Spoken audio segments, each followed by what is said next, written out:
Welcome back. আপনাদের সবাইকে স্বাগত জানাচ্ছি আমি মুন্না। আশা করছি আপনারা সবাই ভালো আছেন। তো আমরা আর কথা না বাড়িয়ে সরাসরি গল্পে চলে যাব। আশা করছি প্রথম থেকে শেষ পর্যন্ত এবং ভালো লাগবে প্রতিটা মুহূর্ত। যেভাবে লেখা আছে আমি সেভাবেই পড়ে শোনাচ্ছি। সালাম নিবেন মুন্না ভাই। বেশ কয়েকদিন ধরে আপনাকে শুনছি, যে দুটো ঘটনা আপনার সাথে শেয়ার করার উদ্দেশ্যে লিখছি, এটা ঘটার অনেক আগে থেকেই আপনার শোগুলো শুনছি। প্রথম ঘটনাটি বলার আগে একটা কথা বলতে চাই। ঘটনাটা একসাথে ৮-৯ জনের সাথে একই জায়গায় ভিন্ন ভিন্নভাবে ঘটা এবং কিছু কানেক্টেড মোমেন্টস। আমার দ্বিতীয় ঘটনাটি আমার আপন চাচার সাথে ঘটা, যিনি বেঁচে নেই। ঘটনাটি আমার পরিবারের এক সদস্যের মুখ থেকে শোনা, অবিশ্বাস্য এবং খুবই মর্মান্তিক। পরিচয় গোপন রাখার অনুরোধ রইল। ২০১৮ সাল ডিসেম্বরের ১৯ বা ২০ হবে। আমরা আমাদের এরিয়াতে কিছু সাইক্লিস্ট মিলে একটা গ্রুপ খুলেছিলাম সেই বছর। পড়াশোনার অন্যান্য কাজের মাঝে আমরা প্রায় ২-৩ মাস পরপর ট্যুরে যেতাম, সাইকেলে জেলা ভ্রমণ আর কি। তো ডিসেম্বরে আমরা প্ল্যান করেছিলাম আমরা এবার দক্ষিণে যাব, মানে বরিশালের দিকে। আমার নিজের বাড়িও বরিশাল বিভাগেই। আমাদের টার্গেট ছিল দ্বীপ অঞ্চলে বছরের শেষ সময়টা পার করা। বেশ কটা জেলা হাতে নিয়েই বের হয়েছিলাম ঢাকা থেকে। আমরা টোটাল ছিলাম ৯-১০ জন, প্রত্যেকেই সাইকেলিস্ট। আর নোয়াখালীর চর হাতিয়া ছিল আমাদের প্ল্যান করা ম্যাপের একদম শেষ গন্তব্য। তার আগের পয়েন্টটা ছিল মনপুরা দ্বীপ। এবার যাচ্ছি ঘটনায়। আমরা মনপুর দ্বীপ যাওয়ার পর দ্বীপের মোটামুটি বড় একটা অংশ একদিনেই চষে ফেললাম। যেহেতু আমাদের সাথে সাইকেল ছিল এবং ব্যাকপ্যাক ছিল এবং সেটা হোটেলে রাখা ছিল এবং হোটেলটা বাজারের মধ্যেই, হয়তো অনেকে চিনবেন যারা গিয়েছেন ওখানে। সারাদিন ঘোরাঘুরি করে আমাদের প্ল্যান ছিল সন্ধ্যার পর নদীর পাড়ে খোলা জায়গায় বারবিকিউ করা। আসলে প্ল্যানটা হঠাৎই হয়েছিল। সাইকেল নিয়েই আমরা নদীর পাড় ঘেঁষে একটা মাটির রাস্তা দিয়ে যাচ্ছিলাম বিকেলের দিকে। জায়গাটা মূল বাজার থেকে প্রায় ১-১.৫ কিলোমিটার বাইরে। ওখানে হঠাৎ একটা দোকান পাই যেটার আশেপাশে ১ কিলোমিটারের মধ্যে অন্য কোনো দোকান ছিল না। নদীর একদম কাছেই সুন্দর গোছানো একটা চায়ের দোকান, গ্রামের ছোট মুদি দোকানগুলো যেমন হয় আর কি। আমরা বেশ মুগ্ধ হয়ে যাই এরকম একটা নদীর পাড়ে সুন্দর একটা প্লেসে একটা দোকান দেখে। দোকানটির একটি ছবি আমি আপনাকে পাঠিয়েছি। ওখানে চা খেতে খেতে প্রকৃতি উপভোগ করতে করতেই সবাই মিলে ঠিক করলাম এই দোকানের পেছনের খোলা জায়গাতেই বারবিকিউ করব। দোকানদার চাচার সাথেও বেশ ভালো সম্পর্ক হয়ে গেল আমাদের। বারবিকিউয়ের জন্য মুরগি আর মশলা কিনতে ৩ জনকে পাঠানো হলো বাজারে। ওখানেই একজন ভাইয়ের সাথে আমাদের কথা হয় চায়ের দোকানে। তিনি আমাদের আনা মুরগি নিজ বাড়িতে নিয়ে কেটে মশলা দিয়ে রেডি করে আমাদের সাহায্য করলেন। নদীর পাড়ে আগুন জ্বালাতেও বেশ বেগ পেতে হচ্ছিল। ততক্ষণে সন্ধ্যা। ভাই আমাদের সবকিছু রেডি করে দিয়ে চলে গেলেন নিজের বাইকে। আলো আস্তে আস্তে কমছিল, কিন্তু কেন যেন আমাদের কাজগুলো এগোচ্ছিল না। আমরা বেশ আয়েসিভাবেই আলো ১ ঘন্টা কাটিয়ে দিয়েছি ততক্ষণে। রাতও হয়ে যাচ্ছে, ডিসেম্বর মাস। এদিকে মাংস পোড়ানোর মতো এনাফ আগুনও হচ্ছিল না। গ্রাম অঞ্চলে এমনিতেই অল্প রাত মানেই অনেক রাত। আমাদের সাথে একজন মেম্বারের হঠাৎই ওয়াশরুমে যাওয়ার প্রয়োজন হয়।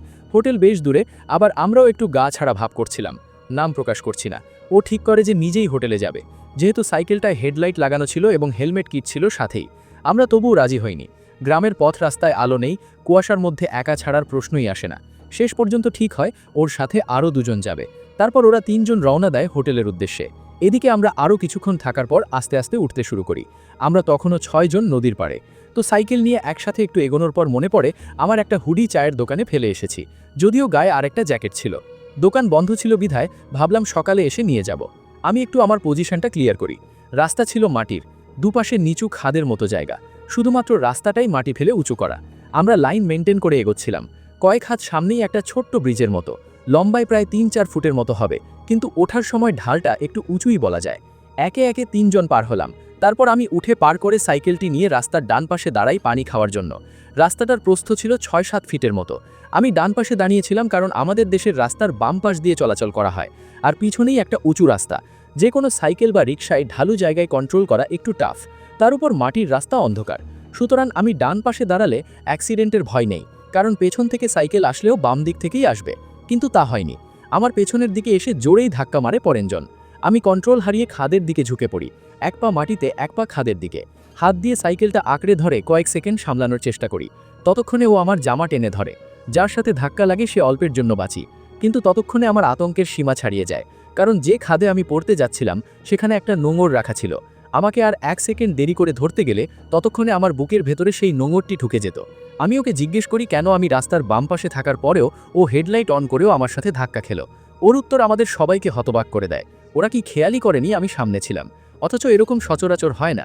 আমরা সাইকেলে বিভিন্ন ঝুঁকিপূর্ণ রাস্তায় রাইড করি এবং আমরা অভ্যস্ত। আমাদের এ ধরনের ভুল হওয়ার কথা না, তবুও ভুল তো ভুলই। কিছু মাথায় না নিয়ে আবারও এগোনো শুরু করলাম। কিছু দূর যাওয়ার পর আমাদের ৬ জন দুটো গ্রুপে ভাগ হয়ে যায়। আমি আর আমার আরেক বন্ধুর গ্রুপ, সামনে ৪ জনের একটা গ্রুপ। আমরা ২ জন ছিলাম সবার শেষে। বেশ ধীরে ধীরে গল্প করতে করতে আমরা সাইকেল চালাচ্ছিলাম। মেইন রাস্তায় উঠেছি আমরা। সামনের চারজন একটু খেয়াল করতে দেখি বেশ দূরে চলে গেছে ততক্ষণে। ওরা অনেক স্পিডে যাচ্ছিল। একসময় আমাদের ডিস্টেন্স অনেক বেড়ে যায়। কুয়াশার কারণেই হারিয়ে ফেলি ওদের। বলে রাখছি, যদিও ধূমপান ক্ষতিকর, কিন্তু আমাদের সেই অভ্যাসটা ভালোই ছিল। তো আমরা দুজন কিছু দূর এগোনোর পর চারজনের গ্রুপটাকে পাই। সবাই দাঁড়িয়ে আছে সাইকেল থেকে নেমে, এবং ওদের একজনের হাতে সিগারেট, জ্বলন্ত সিগারেট, কিন্তু খাচ্ছে না। একজনকে দেখি রাস্তার পাশে শুয়ে আছে। চারজনই এক এক জায়গায় থেমে আছে। আমরা ধরে নিয়েছিলাম আমাদের জন্যই দাঁড়িয়ে আছে। আমরা তাই কিছু জিজ্ঞেস করিনি। আমাদের আসার পর হাতের সিগারেটটা শেষ করে সবাই আবার রওনা দিল। সেই একই সিরিয়ালে আমি আর আমার বন্ধু সবার পেছনে। রাস্তার বাম দিকে ছিল ক্ষেত, আর তার পাশে নদী, ডান পাশে জঙ্গল। আমি হঠাৎই খেয়াল করি ক্ষেতের ওপরে আলো এসে পড়েছে। আমি আগেই বলেছিলাম আশেপাশে কোনো বাড়িঘর ছিল না। কোনো বাড়িতে বা রুমে লাইট জ্বালালে রাস্তায় যেরকম আলো পড়ে ঠিক সেরকম। আমি ব্যাপারটা তখনও রিয়েলাইজ করতে পারিনি যে সামথিং ইজ ভেরি রং। হয়তো সাইকেলে ছিলাম, কনকনে শীত আর সাথে কয়েকজন ছিল বলে আমি আলোর উৎস নিয়ে মাথা ঘামাইনি। আর আমাদের সামনের চারজন খেয়াল করে খুব স্পিডে যাচ্ছিল। নর্মালি রাতের বেলায় গ্রাম অঞ্চলে এত স্পিডে টানার প্রশ্নই ওঠে না, কিন্তু ওরা খেয়াল করেই রীতিমতো রেস শুরু করে দিয়েছে। কথা না বলে আমরা দুজন সেভাবেই এগোই। একসময় আমরা বাজারে চলে আসি, একটা খাবার হোটেলে বসি। যে তিনজন আগেই চলে এসেছিল ওরাও আসে। আমাদের গল্পের সবাই কেন যেন কোনো এক অদ্ভুত কারণে চুপ করেছিল। রাতের খাবার খেয়ে বাইরে এসে চা খাচ্ছিলাম। সবাই তখন আস্তে আস্তে বের হতে থাকে। একটা কথা, আমরা পথে যাকে দেখেছিলাম শুয়ে রেস্ট নিচ্ছে, রাস্তায় ও সবার আগে কথা বলল। ওদের গ্রুপে চারজন ছিল। ও চালাতে চালাতে হঠাৎই খেয়াল করে ওর বাম পাশ দিয়ে একটা বাচ্চা দৌড়াচ্ছে। বাচ্চাটা নাকি একদম কালো বর্ণের এবং বয়স 4-5 হবে। বাচ্চাটার মুখ ছিল সাইকেল আরোহীর দিকে এবং সে হাসছিল। অর্থাৎ বাচ্চাটা সামনের দিকে না তাকিয়ে সাইকেলের স্পিডের সাথে পাল্লা পাল্লা দিয়ে একই গতিতে হাসতে হাসতে দৌড়াচ্ছিল। ও এটা দেখে ভয় পায় প্রচণ্ড। সহ্য করতে না পেরে সবাইকে চিৎকার করে থামতে বলে। ওর সাথে থাকা বাকি তিনজনও বুঝে গিয়েছিল খারাপ একটা কিছু হচ্ছে ওদের সাথে, কারণ এই ঘটনার আগে আরেক ঘটনা ঘটে। ওদের চারজনের মধ্যে দুজনের হেডলাইট জ্বলছিল, বাকি দুজনের ব্যাটারি ডাউন ছিল।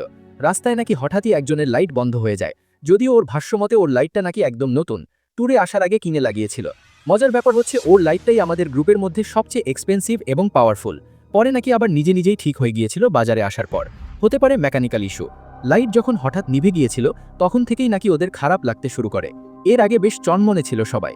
এর কিছুক্ষণ পরই বাচ্চার ঘটনাটা ঘটে, কিন্তু খারাপের আশঙ্কা থেকেই আরেকজন সিগারেট ধরিয়েছিল। যে ধরিয়েছিল সে তখন বলেছিল সে কিছু একটা টের পেয়েছে দেখেই সিগারেট ধরায়, শুধুমাত্র আগুন সাথে রাখার জন্য। অনেকেই বলে থাকে যে অসিদ্ধ সিঁড়ি খারাপ কিছু, আগুন দেখে ভয় পায়। আগুনের আশেপাশে নাকি এরা আসতে পারে না। এসব শুনে আমাদের মধ্যে সবচেয়ে যে ভদ্র এবং ধার্মিক সে বলে ওঠে ওদের তিনজনের গ্রুপ যখন হোটেলের উদ্দেশ্যে সবার আগে রওনা দিয়েছিল তখন ও নিজেও আনইউজুয়াল কিছু টের পেয়েছিল। ওর সামনে ছিল দুজন সাইক্লিস্ট। ওরা চেষ্টা করছিল ওদের সাথে স্পিড মেনটেন করে চালাতে, কিন্তু কিছু একটা ওকে প্রবলভাবে টেনে ধরেছিল। ওদের সাথে স্পিড মেনটেন করতে যে এফোর্ট দেওয়ার কথা তার থেকে অনেক বেশি এফোর্ট ওকে দিতে হচ্ছিল, যার কারণে ওকে রীতিমতো ঘেমে একাকার অবস্থা হয়েছিল এই শীতের মধ্যেও। অথচ বাকি দুজনকে যখন জিজ্ঞেস করলাম স্পিড কেমন ছিল, তাদের উত্তর ছিল একদমই নর্মাল। কুয়াশা আর গ্রামের রাস্তায় ঘেমে যাওয়ার মতো স্পিড নাকি ওরা ওঠায়নি। এতটুকু শোনার পর আমার আর আমাদের বুঝতে বাকি রইল না কি হয়েছে আমাদের সাথে। আমরা হোটেলে ফিরি। হোটেলের দায়িত্বে থাকা ভাইটির সাথে এই বিষয়টা নিয়ে কথা বলি। সব শোনার পর উনি আমাদের কি বলেছিলেন জানেন? কাঁচা মাংসের গন্ধে জিনের আগমন। আমরা ভুলেই গিয়েছিলাম যে আমাদের সাথে তখনও মাংসের ব্যাগটা ছিল। আমরা বিশ্বাস করতে বাধ্য হয়েছিলাম সেদিন যে প্রকৃতি মানুষের ব্যাখ্যা মতে চলে না। আমি নিজেও খুব লজিক্যাল মানুষ, কিন্তু মন পুরাই সেই এক রাতে ঘটা এতগুলো ঘটনা আমাকে এখনও ভাবায়। আমি আতঙ্কিত বোধ করি মনে পড়লেই। একসাথে এতগুলো মানুষের সাথে অবশ্যই ভুল হতে পারে না। সেই মাংস আমরা পরের দিন ঠিকই খেয়েছিলাম। হাতিয়া দ্বীপে গিয়ে হোটেলের সামনেই খেয়েছিলাম সেগুলো। মনপুরার মতো সেই দুঃসাহস করার চিন্তা পরের বার আর মাথায় আসেনি। তারপর চর হাতিয়া থেকে আমরা ঢাকায় ব্যাক করি। এই ছিল ঘটনা। তো ঘটনাটা কেমন লেগেছে সেইটা অবশ্যই জানাবেন। আমি আরও একটি ঘটনা বলবো, তো চলুন দেরি না করে শুরু করি। আমার দাদাবাড়ি বরিশাল বিভাগের কোনো এক জেলায়। পরিচয় গোপন রাখার উদ্দেশ্যে গ্রাম আর জেলার নাম বলছি না। আমার বাবা চাচারা 6 ভাই বোন, 5 ভাই 1 বোন। আমি ছোটবেলা থেকে এমনটাই জেনে বড় হয়েছি, কিন্তু আমার জানায় ভুল ছিল। যখন একটু বড় হয়েছি তখন জানতে পেরেছি আসলে আমার বাবার আরও এক ভাই ছিল। আমাকে বা আমাদের ভাই বোনকে এই ঘটনা কখনো জানানো হয়নি। যাই হোক, আমি সরাসরি ঘটনায় যাচ্ছি। আমার বাবা ভাই বোনদের মধ্যে সবার বড়। তিনি যখন ক্লাস 8-9-এ পড়েন তখন তার ভাই বোনদের মধ্যে সবচেয়ে ছোট ভাইয়ের বয়স 6-7 বছর। আমার দাদা স্কুলের শিক্ষক ছিলেন, প্রচণ্ড সৎ এবং ধার্মিক একজন মানুষ। তিনি শখ করে একটি বাছুর সহ গাভী পালতেন। গরু মাঠে নিয়ে যাওয়া এবং মাগরিবের সময় ঘরে আনার দায়িত্ব ছিল আমার এই 6-7 বছর বয়সী চাচার উপর। তখনকার দিনে অল্প বয়সে অনেক দায়িত্ব পালন করতে হতো, যা আমরা ঢাকার মানুষরা বুঝব না। যাই হোক, বৈশাখ চলছে তখন। সেদিন দুপুরের পর থেকেই আকাশে মেঘ জমতে থাকে। বাড়ির সামনে একটু খোলা ময়দান, তার সামনে দিয়ে মাটির রাস্তা চলে গেছে। রাস্তার ওপর পাশে পুকুর, রাস্তা ধরে কয়েক ফুট এগোলেই ধান ক্ষেত। মাটির রাস্তার মাঝ দিয়ে উঁচু করা দুপাশে ক্ষেত, ক্ষেতের পানি যাওয়া আসার জন্য পাশ দিয়ে ছোট্ট নালার মতো করা, সেখানে 2-3 ফুটের মতো পানি। তো আকাশে মেঘ দেখে আমার দাদি সেদিন একটু আগেই সেই চাচাকে গরু নিয়ে আসতে পাঠান। চাচা যখন গিয়েছে তখনও মাগরিবের আজান দেয়নি। বাড়ির সবাই ব্যস্ত ছিল। একসময় প্রচণ্ড ঝড় বৃষ্টি শুরু হয়। সবাই তখন ঘরের মধ্যেই আশ্রয় নেয়, কিন্তু ভুলে যায় সেই ছোট্ট ছেলেদের কথা, যাকে গরু আনতে পাঠানো হয়েছিল। সারা রাত প্রচণ্ড ঝড় বৃষ্টি হয়। এত ঝড় যে বাইরে যাওয়ার মতো অবস্থা ছিল না। রাত গভীর হতে থাকে। একটা সময় ঝড় কমে আসে। বাড়ির সবাই মিলে তখন সেই ছেলের খোঁজে বের হয়। চারপাশ ভয়ানক অন্ধকার, সবার হাতেই হ্যারিকেন টর্চ। বাড়ির আশেপাশে পুকুর পর পাশের জঙ্গল কিছুই বাদ যায়নি। কোথাও খুঁজে পাওয়া যাচ্ছিল না তাকে। হঠাৎই ক্ষেতের পাশ থেকে কেউ একজন চিৎকার করে ডাকতে থাকে সবাইকে। সবাই ছুটে যায়। তারপর তারা দেখে সেটা এতটাই ভয়ঙ্কর যে এই স্মৃতি মোটামুটি পরিবারের কেউই মনে রাখতে চায় না। ক্ষেতের পাশের যে পানির রাস্তাটা গেছে সেখানে উল্টো করে মাটির মধ্যে গাঁথা অবস্থায় তাকে পাওয়া যায়। মাথা থেকে বুক পর্যন্ত পানির নিচে নরম কাদা মাটির মধ্যে গাঁথা, শুধু কোমর আর পা উল্টো হয়ে আকাশের দিকে। এটা দেখার পর কেউই আর স্বাভাবিক থাকতে পারেনি। যাই হোক, এরপর যথারীতি তারা লাশ এনে বাড়ির সামনের উঠোনে রাখে। ততক্ষণে ভোর হয়ে এসেছে। লাশ উঠোনে রাখার কিছুক্ষণ পর তারা দেখতে পায় যে লাশের নাক কান দিয়ে অনর্গল রক্ত পড়ছে, যেটা স্বাভাবিকভাবে হবার কথা না। সবার কষ্ট আর ভয় দুটো একসাথে মিলে প্রচণ্ড শোকাবহ একটা মুহূর্ত ছিল। এই পর্যন্ত আমরা জানতে পেরেছিলাম ঘটনাটা। স্বাভাবিকভাবেই কৌতূহল থেকেই জানতে চেয়েছিলাম তারপর কি হয়েছিল। উত্তর শুনে আমি চমকে যাই। যেহেতু মৃত্যু অপঘাতে হয়েছে, থানা থেকে একটা ঝামেলার ব্যাপার তো থেকেই যায়, কিন্তু বিষয়টা নাকি তখন চাপা দেওয়া হয়েছিল। মানে বাড়ির সবাই এবং প্রতিবেশীরা বেশ আতঙ্কিত হয়ে যত দ্রুত সম্ভব কবর দিয়ে ফেলে, পুলিশের ঝামেলায় বা গিয়ে। এই বিষয়টি নিয়ে যতবারই আমার বাবা আর চাচাদের সাথে কথা বলতে চেয়েছি বা জানতে চেয়েছি, কেউই কখনো স্বস্তিবোধ করেননি, এখনও করেন না। আমি জানি না কেন। হয়তো ছোট ভাইয়ের এভাবে মৃত্যু তাদের যন্ত্রণা দেয়, অথবা হয়তো সেই অমীমাংসিত ভয়ঙ্কর রাতের স্মৃতি কেউ আর মনে করতে চায় না। খুব জোর তাই আর করিনি, কারণ আমি জানি আমার পরিবারের এরকম কিছু ঘটনা আছে যেগুলো বলতে গেলে হয়তো অনেক সময় নিয়ে ফেলা হবে। আমি নিজে এগুলো নিয়ে ঘাটাঘাটি করেছি। মজার ব্যাপার হচ্ছে সবগুলোই ওই একটি আরেকটির সাথে সামহাউ লিঙ্কড। এই ছিল আমার ঘটনা। যদি কখনো সম্ভব হয় তাহলে এই ঘটনার লিঙ্ক ধরেই পরের ঘটনাগুলো আপনাদের সাথে শেয়ার করব। ইতি। তারপরে তিনি তার নাম দিয়েছেন, ঠিকানা দিয়েছেন, ফোন নাম্বারটি দেননি। যদি দিতেন তাহলে হয়তো আমি সরাসরি যোগাযোগ করতাম। যাই হোক, আমি আশা করব আপনাকে ইমেল পাঠাবো, আপনি সেই ইমেল পড়বেন এবং আমাদের সাথে আবারও যোগাযোগ করবেন। আপনি ভালো থাকবেন। এত বড় একটা ঘটনা, এত সুন্দর একটা ঘটনা লেখার জন্য আপনাকে অসংখ্য ধন্যবাদ। তো আজকের মতো সবাই ভালো থাকবেন। আল্লাহ হাফিজ।